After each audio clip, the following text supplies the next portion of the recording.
Okay, welcome back. Shalom, shalom to this presentation of Bible Discourse. I'm about to go ahead and share my screen. Shalom, Brother Mike. Hey, shalom, shalom. All right, this one we wanted to cover. We finished Revelations, so the book of Revelation. So now we want to cover the law existed before Moses. So we're going to go through a couple of precepts and to show that the law that people say that are done away with, or that's the law of Moses, actually existed before Moses was even around. So before the children of Israel were even a nation. So let's go ahead and get started. The first scripture I want to go to, we can start at Genesis chapter 4, verse 3. Let me go ahead and bring this out. I'll just pull up the whole chapter since it'll be easier. I like using the King James Bible online. Okay, can you hear me okay, Mike? Oh no, you're clear. Okay, this is Genesis chapter 4. We're going to start at verse 1 since the key verse is at verse 3. And Adam knew Eve his wife, and she conceived and bare Cain, and said, I have gotten a man from the Lord. And she again bare his brother Abel, and Abel was a keeper of sheep, but Cain was a tiller of the ground. And in the process of time it came to pass that Cain brought of the fruit of the ground an offering unto the Lord. And Abel, he also brought the firstlings of his flock and the fat thereof. And the Lord had respect unto Abel and to his offering. But unto Cain and unto his offering he had not respect. And Cain was very wroth, and his countenance fell. And the Lord said unto Cain, Why art thou wroth? Why is thy countenance fallen? If thou doest well, shalt thou not be accepted? And if thou doest not well, sin lies at the door. And unto thee shall be his desire, and thou shalt rule over him. Okay, so let's break this down. So we see an offering from the two brothers. How did they know? And it says the Lord accepted Abel's offering, but he did not accept Cain's. How did Cain or Abel know what would be an acceptable offering? If the law of the offering is in Deuteronomy chapter 14, verse 22. So let's check that out.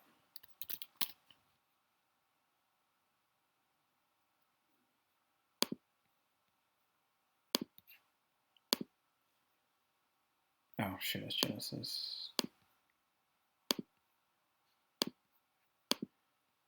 This is. I got a precept to let me back after this if you don't cover like one thing, just right here. Sure. This is Deuteronomy chapter 14, verse 22. Thou shalt truly tithe all thy increase of thy seed, that the field bring forth year by year. And thou shalt eat before the Lord thy God in the place which he shall choose his name, there the tithe of thy corn, and the tithe of thy wine, thine oil, the firstlings of thy herd and of thy flocks, that thou mayest learn to fear the Lord thy God always. So right here, we see the law of tithing and offerings, but somehow Cain and Abel are here in Genesis 4. So that means they knew what was right and acceptable to tithe and to present it as an offering. So that's one example of the law existing before Moses. Oh, can I let me back then? Sure. Because that actually it's explained like, and it's actually really kind of cold how it goes. Because at the end of chapter 3 in Genesis, if you should be about, yes. Actually, I'll start at verse 19. All right, so it says, in the sweat of thy face shalt thou eat bread till thou return unto the ground. For out of it wast thou taken, for dust thou art, and unto dust thou shalt return. And Adam called his wife's name Eve. She was the mother of all living. Unto Adam also and to his wife did the Lord make coats of skins and clothe them. So this is actually going into sacrifice, actually. This would have been like the first sacrifice right here in verse 21. Right. Yep. So that's an example of sacrifice. So, when when you say, oh, if the laws are done away with, why are we still tithing? And they say, oh, well, tithing was before the law. Well, you see sacrifice before tithing. So, and we don't do that anymore. So, the next example is Genesis chapter 7. Start at verse 1. And the Lord said unto Noah, Come thou and all thine house into the ark. For thee have I seen righteousness before men in this congregation. Of every clean beast thou shalt take to thee by 7, the male and his female, and the beasts that are not clean by 2, the male and his female. So how did Noah, so here's another good question. How did Noah know which animals were clean and unclean if the description of the clean and unclean animals is in Leviticus, hundreds of years after Noah was dead? So let's go to Leviticus chapter 11.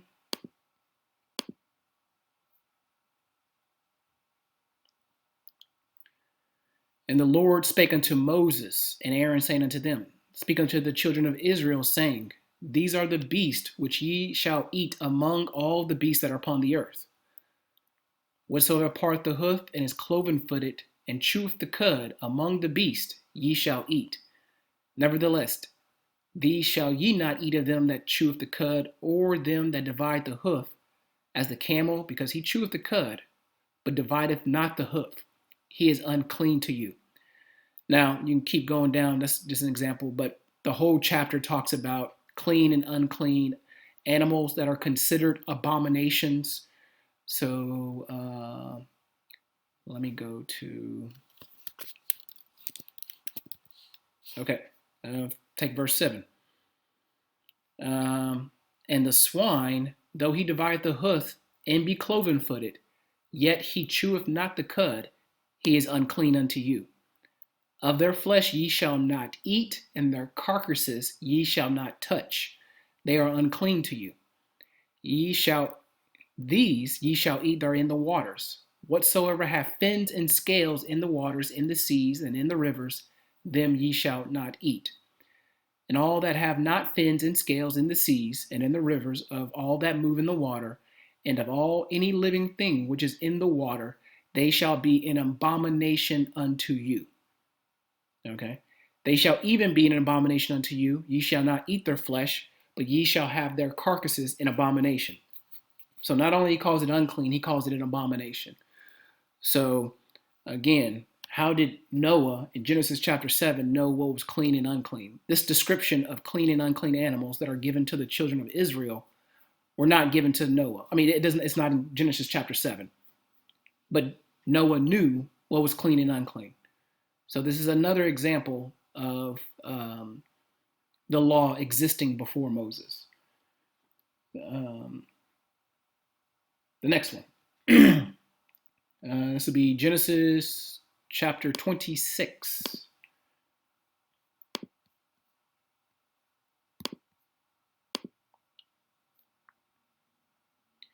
This is Genesis chapter 26. And let's go down to this is the Lord talking to Isaac. So let's go down to verse 5.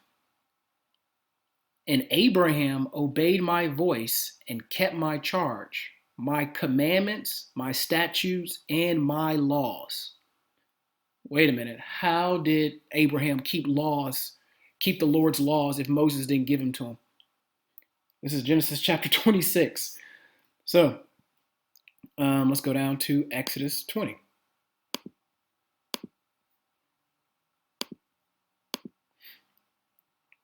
Exodus 20. And God spake all these words, saying. So again, that destroys the law of Moses argument. Moses sat down and wrote a bunch of laws. Verse 2, I am the Lord thy God, which have brought thee out of the land of Egypt, out of the house of bondage. Thou shalt have no other strange gods before me. And then he goes into the laws. Okay, so this is the Torah right here. And God spake all these words. And, this is the start of the Ten Commandments. So, again, how did Abraham keep God's laws? So that's another example that the laws existed before Moses. Let's go into Genesis 38.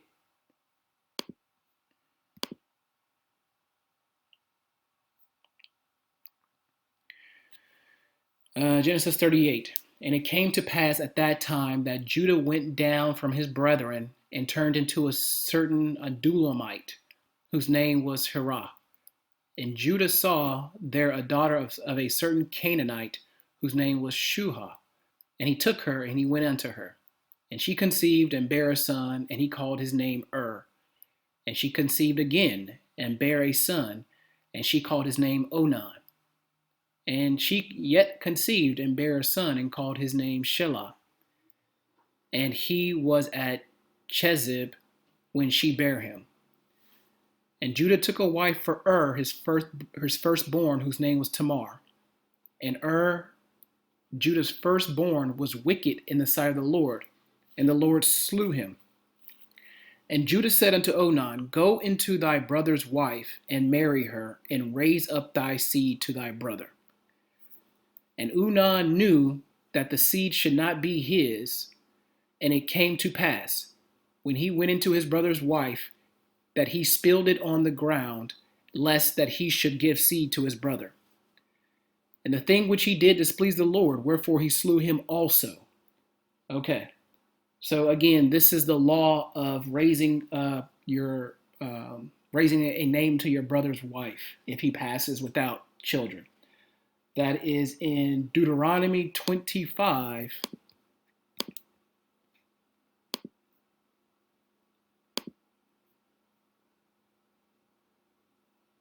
Deuteronomy chapter 25, verse 5. If brethren dwell together, and one of them die and have no child, the wife of the dead shall not marry without unto a stranger. Her husband's brother shall go into her, and take her to him to wife, and perform the duty of a husband's brother unto her. And it shall be that the firstborn which she bears shall succeed in the name of his brother which is dead, and his name shall not be put out of Israel. So again, Onan knew that that son would not be his. He would be considered his brother, and he did not fulfill this law, which is, again, how did he violate this law? This law was in Deuteronomy 25. So let's go to another example. This is Genesis chapter 39.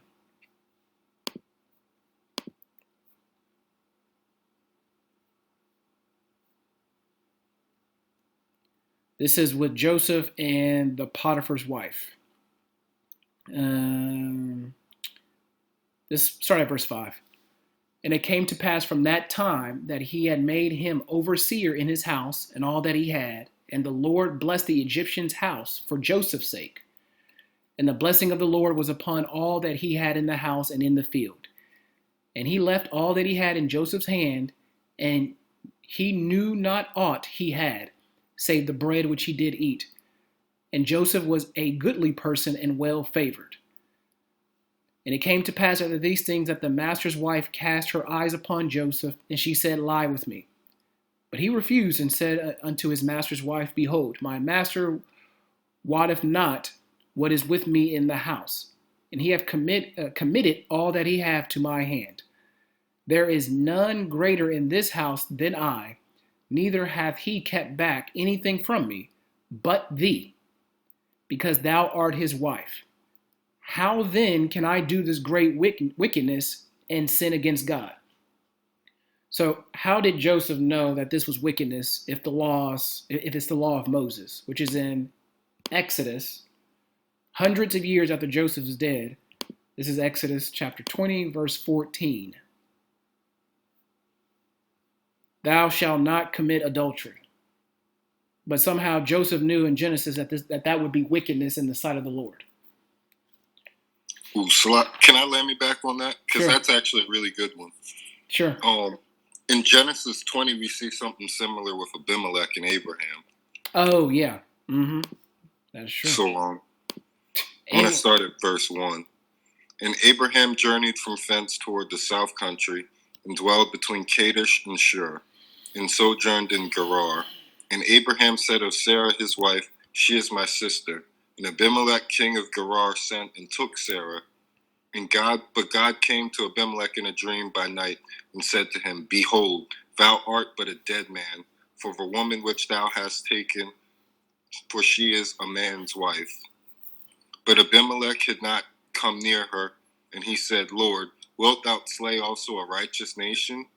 Said he not unto me, She is my sister? And she even herself said, He is my brother.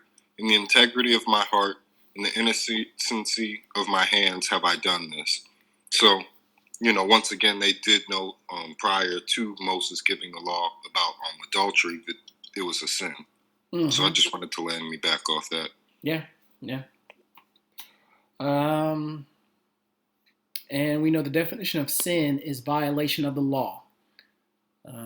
We can prove that after I go through. Let me go through one more.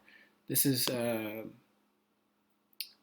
Genesis chapter 17. Genesis chapter 17. Genesis chapter 17. Let's start at verse 9. And God said unto Abraham, Thou shalt keep my covenant, therefore, and thy seed after thee in their generations. Verse 10, This is my covenant which ye shall keep between me and you and thy seed after thee. Every man child among you shall be circumcised. And ye shall circumcise the flesh of your foreskin, and it shall be a token of the covenant between me and you. And he that is 8 days old shall be circumcised among you, every man child in your generations, he that is born in the house, or is brought with thee, or bought with money of any stranger, which is not of thy seed. So again, we see the law of circumcision in Genesis chapter 17. And, it's people say, oh, it's the law of Moses, circumcision. No, we see it in Genesis 17. So this is book of Leviticus chapter 12, verse 3. And in the 8th day of the flesh of his foreskin shall be circumcised. Okay, there you go. Verse 1. And the Lord spake unto Moses, saying, Speak unto the children of Israel, saying, If any woman have conceived seed and born a man child, then he shall be unclean. Then she shall be unclean 7 days, according to the days of her separation. For her infirmity she shall be unclean. And in the 8th day, the flesh of his foreskin shall be circumcised. So again, this is another example of the law existing before Moses. So, and this is just a reiteration, like the Lord's talking to Moses as the congregation of the children of Israel. These are my laws, and which pretty much existed. But this is the problem that happens in slavery. When you're in bondage, you forget, like it doesn't get passed down. You don't know. You're dealing with the abominations of your captors, and then the Lord has to tell us again, these are my laws. So you see the law existing before Moses, and you see the law existing after Moses. And so there's nothing in the book. I mean, there's misinterpretations in the New Testament that can cause people to think that the law is done away with. But again, that wouldn't make sense because first, let's get the definition of sin. I said that earlier. So if people say the law is done away with, you just talk to a devout Christian and ask them, they'll tell you the law is done away with. So then you say, okay, you got to specify because they'll find loopholes around your question. So for instance, if you say an unrepentant practicing homosexual who loves Jesus, he's not in sin and he's going to heaven. You gotta be that specific, because if you just say gay, they're like, oh yeah, no, he's covered by the blood, he repents, there's grace.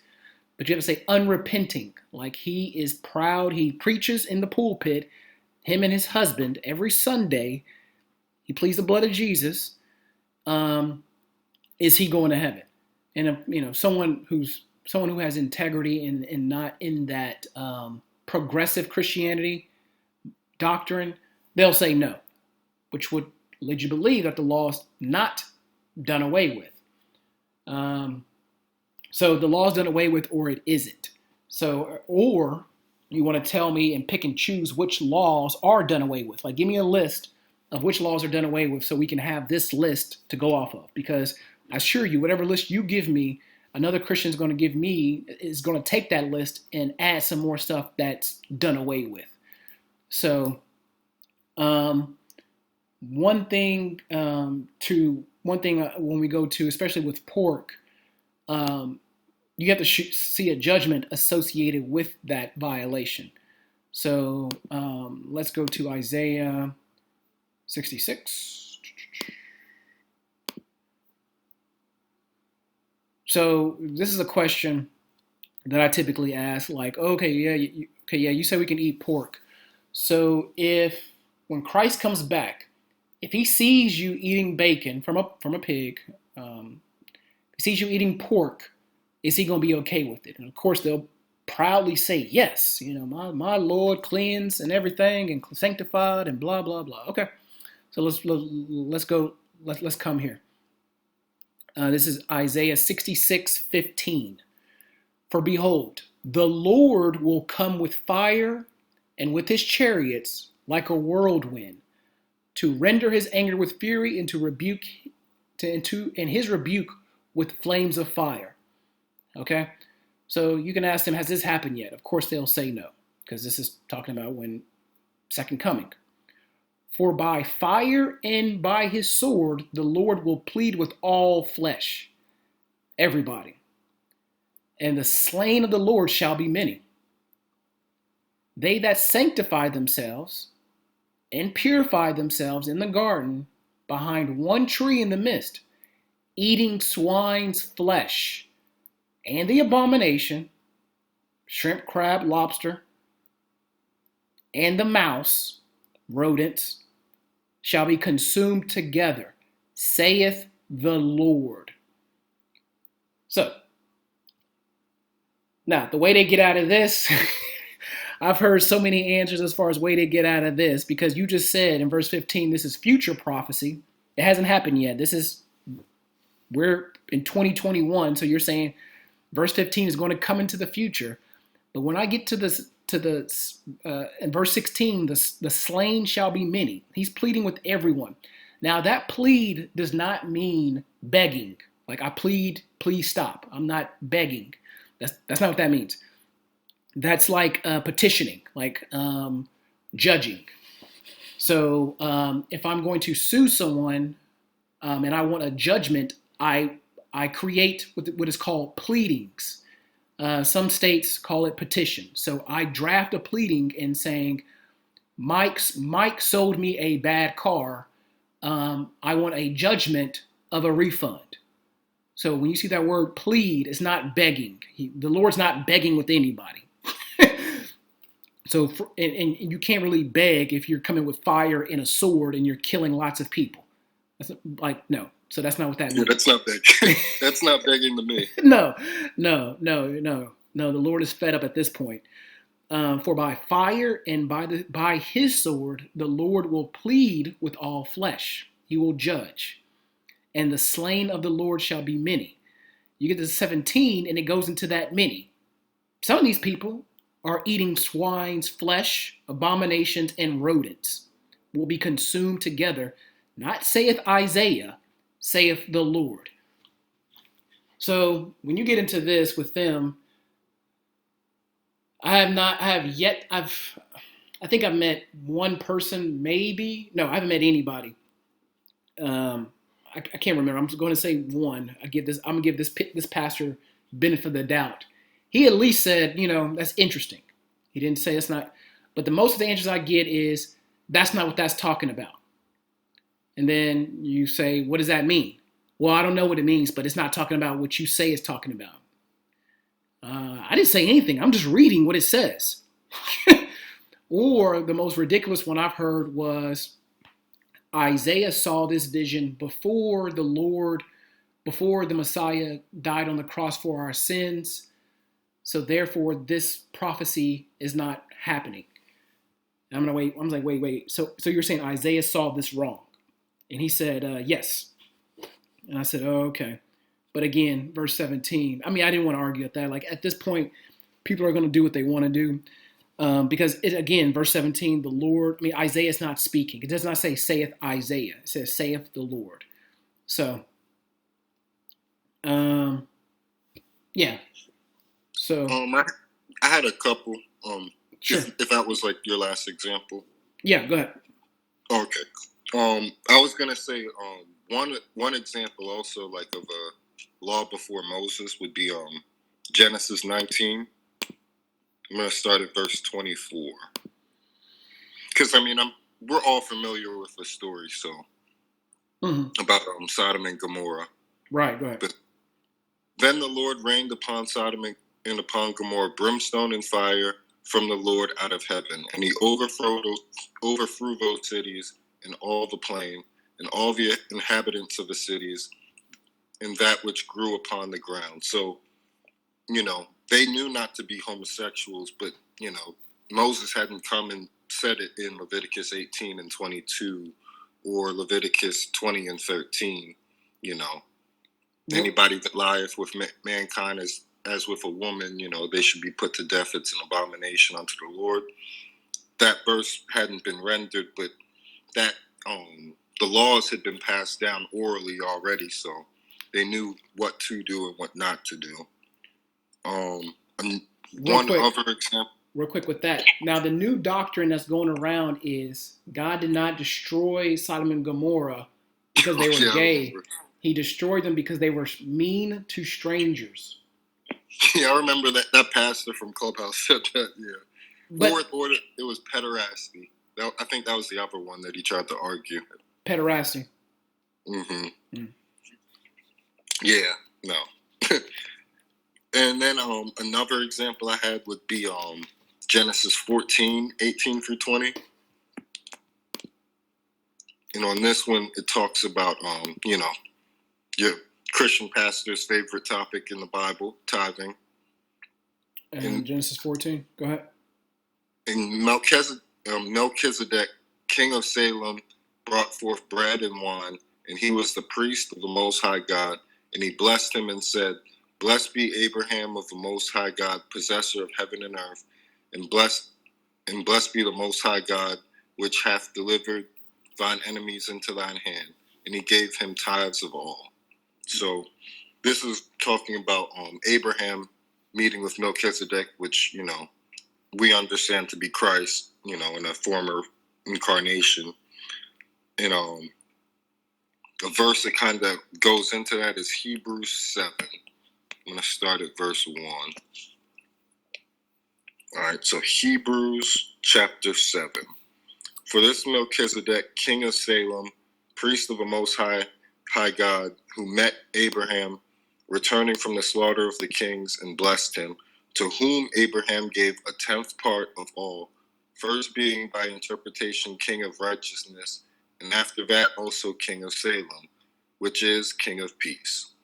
Without father, without mother, without descent, having neither beginning of days nor end of life, but made like unto the Son of God. So, we know who he was meeting face to face with here in verse 19. Or no, not verse 19, verse 14. Or chapter 14, Slovakia. Right. And now, real quick, when you said pederast, or what did you say earlier? Oh, no, I was saying that, remember the Clubhouse where, like, the pastor was having, like, the debate with Naquam, and he was talking about, at first he tried to argue that the Most High destroyed Sodom and Gomorrah for not being friendly to, visitors, but then he switched it to, well, it wasn't homosexuality, it was just pederasty. It was because, men were sleeping with little boys. Oh, yeah. Yeah, I remember that, yeah. And then and then you read chapter 14 or before that, um, like how it was they didn't want the women, they didn't want Lot's daughters, they wanted the angels. So yeah, no, that's but I've seen someone on Twitter arguing that as well. So I think that's the new take that homosexuals are running with, or the progressive Christianity, which I thought Christianity was pretty aggressive already, but like it's not progressive enough. So yeah, okay, All right. I only have like two or three more. sure. The another one, and I would love to ask somebody this one. Genesis 6. When God flooded the earth. Well, what standard were they wicked if there was no law? If Moses hadn't come yet and given them laws and commandments, Mm-hmm. and God saw that the wickedness of man was great in the earth, and that every imagination of their thoughts and of his heart was only evil continually. And then I'm going to jump down to verse 12, where it says, "And God looked upon the earth, and behold, it was corrupt, for all flesh had corrupted his way upon the earth." Now, there's a verse that correlates with this in the Apocrypha and kind of sheds like a little bit of light on it. Mm-hmm. And that would be 2nd Esdras chapter 3, verse 8. All right. 2nd Esdras chapter 3, verse 8. "And every people walked after their own will, and did wonderful things before thee, and despised thy commandments." And this is talking about the time of Adam. So clearly they had commandments, which I'm going to show clearly in a second that, they have commandments in this time. So the next one I'm going to go to is Genesis 2, verse 7. Just to show that the commandments were given to Adam. Mm-hmm. All right. "And the Lord God formed man of the dust of the ground, and breathed into his nostrils the breath of life, and man became a living soul." So now, before verse 8 in 2nd Esdras, there's a 3 verses before that'll show that this is talking about the time of Adam. Not, I had found this in my studies, and it was very interesting. So I'm going to start at verse 5 in 2nd Esdras chapter 3. Okay. "And gavest a body unto Adam without soul, which was the workmanship of thine hands, and didst breathe into him the breath of life, and he was made living before thee. And thou leadest him into paradise, which thy right hand had planted before ever the earth came forward. And unto him thou gavest commandment to love thy way, which he transgressed. And immediately thou appointest death in him and in his generations, of whom came nations, tribes, people, and kindreds out of number." So he had given Adam the commandments, Mm-hmm. which we know he transgressed. And just the last example, and this is like a pretty basic example to show that the example of like the commandments was given in at the beginning, is Genesis 2, and I'm going to start at verse 1. "Thus the heavens and the earth were finished, and all the host of them. And on the seventh day God ended his work which he had made, and he rested on the seventh day from all his work which he had made." So we know that would be the Sabbath, and that would be the first example of the Sabbath being observed in the Bible, Mm-hmm. which Yahweh gave to us. So Mm-hmm. Yeah, that's a good one. Yeah. no, so yeah, that was pretty much it, just to show that the laws were given before Moses. Yeah, no, that's a very good breakdown. But yeah, I mean, I don't have anything else, so um, yeah, that's pretty much it. It's pretty simple. So I'm not going to read it actually because we're familiar with it, but if I would one more, I would say like the story with Cain killing Abel. oh yeah, In Genesis 4 with like "thou shalt not murder." That would just be another example. right. Yeah. So But no, that's it. That's it. right. Okay. Well, next week we can pick it back up with a new topic. We'll discuss which topic we want to cover during the week, and we'll bring it to you. So, um, yeah, that's it. That's all I have for today. And we have the if you're on Clubhouse, we have the mid morning brew breakfast news edition. We go over current events and news that are should be on Israel's radar. And we also do the Jacob's Trouble class, which we have coming this Tuesday. Normally, I'm probably stick to Tuesdays, um, probably once a week, of how to prepare in the end times and some of the things that we need to be aware of regarding the last day's preparation. So I don't have anything else. If any of you guys have anything else, you can go ahead. If not, I can go ahead and close it out. No, that was it. That was a good breakdown. Okay. All right. You guys have a good Sabbath, and I'll see you guys Monday or later around. All right. Shalom. God bless. Hey, Shalom. Most High in Christ bless.